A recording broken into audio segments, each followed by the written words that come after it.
Hi, my name is Debbie Hagedorn. This is my second learning journal for Class Tech 3030. We've covered lots of material since our first learning journal, so I'm just going to kind of summarize what I've gotten out of the class so far, the topics that we've discussed, and then kind of move on from there. The first thing that we've discussed were the micro and macro trainings. Micro is more of a activity-specific type of training. You do job A, you have to do it steps 1, 2, 3, and 4. There's lots of jobs out there where you have to follow the specific instructions for whatever reason. For example, where I work, we process steel coils, and there's a specific activity, specific way to receive in the coils. There's a specific way that we store the coils. There's a specific way that we load the coils on the line, that we run the coils, that we take the coils off of the line. A lot of that is to make sure everybody does it uniform, that we don't mislabel a coil or mix them up, kind of mismatch coils. The major factor that we do that for is for safety. My employer is big on safety, and everything that we do, it's important to stay safe. So there's examples for micro trainings is specifically how to do a job and do it this way, 1, 2, 3, and 4. Whereas macro is more of an overview. Here's the topic, let me teach you the information, take it out there and go with it kind of thing. It's not very specific on you must do it this way. So those are two very different types of trainings that are out there. The next thing that we discussed were alternatives to instructional design, or instructional solutions. I'm sorry about that. There's 5. There's the reward system, feedback, job performance, organizational design, and employee selection. I really enjoyed this topic of discussion. I'm hoping to one day be in human resource field, and that's a lot of what this topic was revolved around is the HR field. Reward system can work, can be successful, I've heard.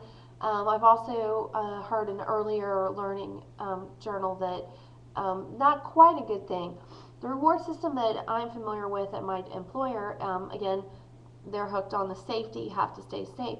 If everybody in the company stays safe and there are no accidents in 30 days, 1 month's time, everybody will get a $25 gift certificate to one of 3 stores of their choosing. At the end of the year, if everybody's gone 12 months with no accidents, then everybody gets a $100 gift certificate to a store of their choosing, kind of a reward to work towards keeping everybody safe. In a previous learning journal, it was mentioned there's a reward system for attendance, and the bad thing about that is that they have sick people coming to work. That's not something that you really want. I don't want somebody sick sitting next to me making me be sick because of coughing and sneezing, that kind of thing. So reward systems cannot always be the best. Feedback, I think, is wonderful. If you think you're doing your job just great and everything's moving right along, however you're not, it's important for supervisors and others to give you feedback, good and bad.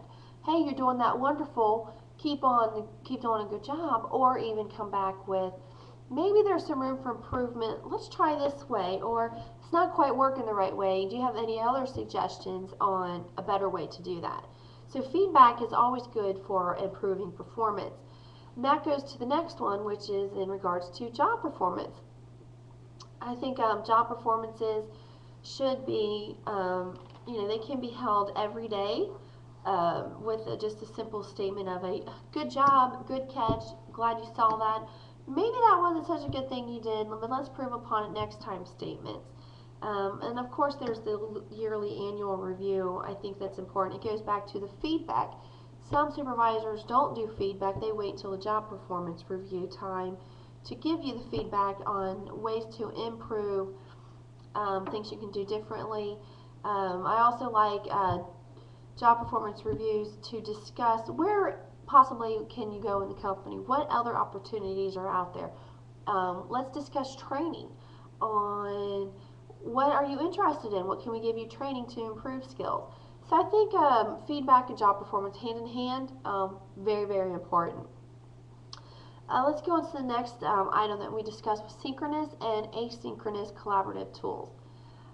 I knew about both of these before this class, and I never gave it any thought about the huge difference that they are. Synchronous is more of a direct contact, one-on-one, immediate response. Kind of like you're in a classroom setting, I say something, someone else responds back immediately. It's one of those, you have to think on your toes, get your response going. You have to have the information in your head to have an intelligent conversation. Using Skype is very synchronous.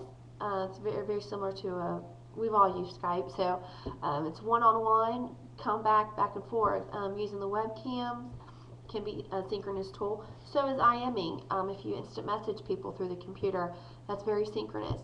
As an asynchronous is more of a delay response. Our thread discussions are a delay response. I post my thoughts on a topic. I wait for somebody else to post and then kind of respond that way. With asynchronous, you are able to do some research, talk intelligently. Not that you don't talk intelligently with synchronous in itself, but you can do some research and pick and choose which thread am I going to discuss, which thread do I want to join, kind of a thing. Whereas synchronous, it's on your toes again. So I very much like both types of communication. They're both very different, however, they're both very useful in their ways. Back to the next thing that we discussed was who is ultimately responsible for the adult learner.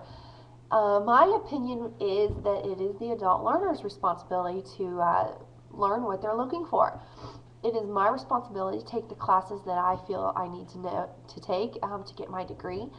I need to take the classes that I find are interesting and I am able to learn. If I want to learn something specific, again, it's my responsibility to take that on. It's my responsibility if I'm not learning something or not getting out of the class what I'm looking for to talk to the professor, talk to the teacher, and let them know, hey, I'm in this class and I was kind of thinking I would be learning something like this, not exactly what I'm getting out of this. It's also my option as an adult learner to withdraw from a class if I feel at the beginning, looking at the syllabus and all that stuff, that it's not exactly what I'm looking for. So it is my responsibility.